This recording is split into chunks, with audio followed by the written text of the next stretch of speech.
Tunay na mayaman or mukhang mayaman laang. Alam mo, yan ang pag-uusapan po natin sa episode na ito kung talaga ikaw ba ay tunay na mayaman or nagpapanggap lang na mayaman. Videos that will make you wealthy and debt-free.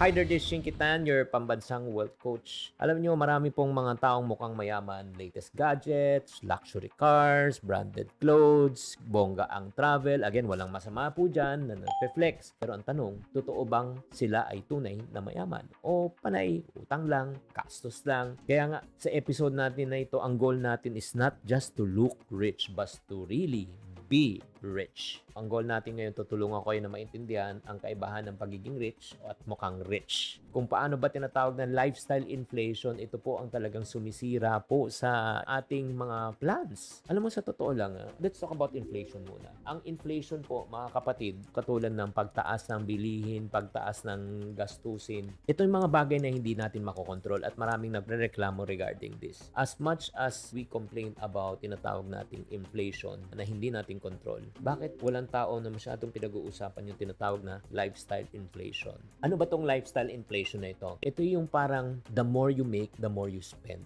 Habang lumalaki ang income mo, lumalaki rin ang lifestyle mo. Bagong kotse, mas mahal na damit, mas magarbong travel, bakasyon, di ba? Yun. Alam mo, sa totoo lang kung hindi mo napapansin to, lifestyle inflation is the number one wealth killer. Tumataas kasi yung kita mo, pero wala pa rin natitira sa savings, investment, o pagbuo ng tunay mo na talagang pangarap at yaman. Madalas, ang ganitong klaseng buhay ay punong-puno ng happening. Happening in a sense, masaya kapag nabili mo, masaya kapag nakain mo, masaya kapag na-travel mo, masaya kapag nakuha mo. Pero sa totoo lang, pagkatapos niya malungkot ka na. Dahil stress ka na, dahil ang laki-laki ng gastusin mo at minsan, pumapasok pa sa utang. Kaya nga, I want you to think about this. Kung yung taong kumikita ng 100,000 a month, pagkatapos yung expenditure niya nasa 120,000 pesos a month, negative siya. Compare naman to a person who's only making 20,000 pesos a month. Pero siya, simple lang ang buhay, he lives below the means, no? Meron pa siyang savings na mga 2,000, 3,000 pesos. Sino sa palagay nyo ang mas mayaman sa long run? Yung taong gumagastos ng 120 o kumikita ng 20 who live below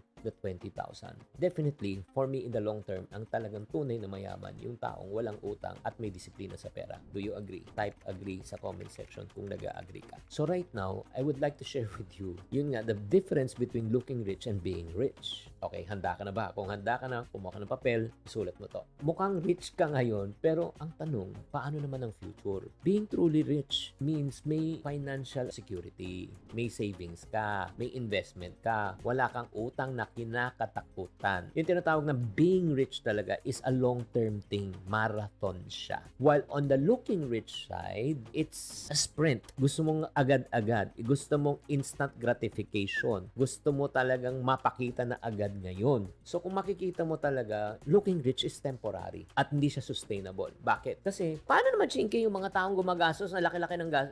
Kasi nga, tunay na rich na mga ibang-iba na talagang sobrang dami ng cash flow nila. Kaya kung gumastos man sila, kurot na. Huwag mo ikukumpara sarili mo sa ibang tao. Ang tanong ko, ikaw mismo na nakikinig ngayon, afford mo ba yung lifestyle mo o hindi? Para sa akin akin lang to, maaari magkamali po ako. Ang tunay na mga mayayaman ay nagbibigay po ng tinatawag nating kalayaan, freedom. Ano yung freedom? Financial freedom? Nabibili niya yung gusto niya? Freedom of time? Hindi po. Para sa akin, ang tunay na freedom is this. Listen. And I want you to listen intently. The freedom to choose. The freedom to choose kung saan sila titira, the freedom to choose kung saan sila magtatrabaho at di sila nape-pressure na kailangan nila magtrabaho dahil gusto lang nila magtrabaho. The freedom to choose kung sino magiging kasosyo nila sa negosyo dahil may choice sila. Itong gusto kong kasama at katrabaho para maging masaya ako. Hindi yung kailangan ko silang kasama dahil wala akong choice. The freedom to enjoy life, di ba? The freedom to be free from material possession, to prove to people that you have more than they have. The freedom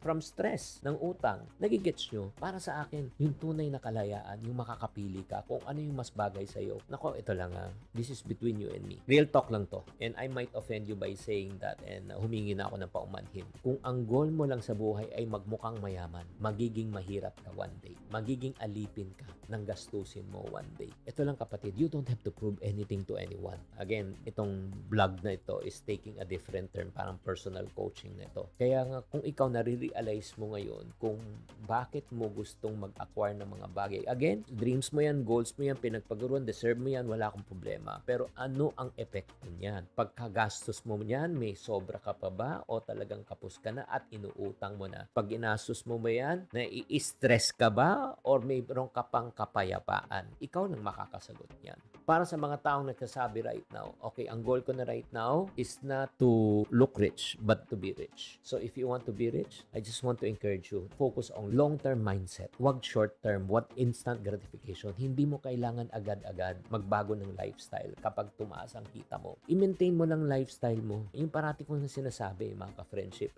just as your income increases, you don't increase your standard of living and spending, but you increase your standard of saving and investing. Ang disiplina sa pera ngayon ang magbibigay na tunay na yaman sa iyo in the future. So ngayon, para sa mga tao nagsasabi, Chinky, gusto ko yan, pero marupok ako. So right now, how to avoid lifestyle inflation? Number 1, live within your means or below your means. Let me tell you this, ang goal mo sa buhay is not to pursue financial stability. Why? Because you and I can never be financially stable. Reality is, the more we make, the more we spend. Do you agree? Ang goal po natin sa buhay in terms of living below your means, kaya ba yan or within our means? Yes. If you learn how to practice financial responsibility. Kung magkano kinikita mo ngayon, pagkasyahin mo. Kung financially responsible ka, you will be able to live below or within your means. I hope you are liking this session. Grabe talaga tong session na ito. Number 2, I want you to pay yourself first, starting today. When you say pay yourself, magsha-shopping na ako, check out ko na ba yung add to cart ko? Hindi po. Ang pay yourself is magtabi ka muna for savings. Set a percentage ng iyong income sa automatic na savings na mapupunta po talaga sa investment, mapupunta sa emergency fund. Yun muna ang ibig ko sabihin ng pay yourself first. So ang formula mo, income minus savings equivalent to expense. Third, delayed gratification. Hindi mo kailangan bilhin agad yung mga bagong gadget, mag-upgrade ng lifestyle mo. Practice mo muna yung delay. 30 days. O wag mo nang bilhin. May gusto ka, wag mo nang bilhin. Gusto makainin, wag mo nang bilhin. The more you wait, the better you can assess kung talagang kailangan mo ba yung bagay na yun or gusto mo lang kasi nakikita mo na meron yung iba na wala ka. Naawa ka sa sarili mo or if not, siyempre, nainggit ka. And number 4, tanungin mo sarili mo, ano ba talagang gusto mo? Ang gusto mo ba mag-enjoy ka now, pulubi later? Or kung gusto mo mag-discipline right now, sacrifice now, and enjoy later? Ikaw, ano sa palagay mo ang mas mabagay sa'yo? Kaya nga, kung gusto mo ma-avoid ang lifestyle inflation, number 1, live below your means by becoming financially responsible. Number 2, pay yourself first. Mag-umpisa ka na mag-ipon para sa iyong emergency fund at yung mga pangarap. Pangatlo, delayed gratification, discipline instead of instant gratification. And number 4, anong goal mo? Anong gusto mong mangyari? Anong priority mo? Sana natutunan mo ang importance ng focus on being rich, not just looking rich. The key is, again, to do all of these things. Simula ngayon, let us make a goal to really build wealth. Instead of focusing on appearances, let's focus on financial future. So my question to you as I end this session,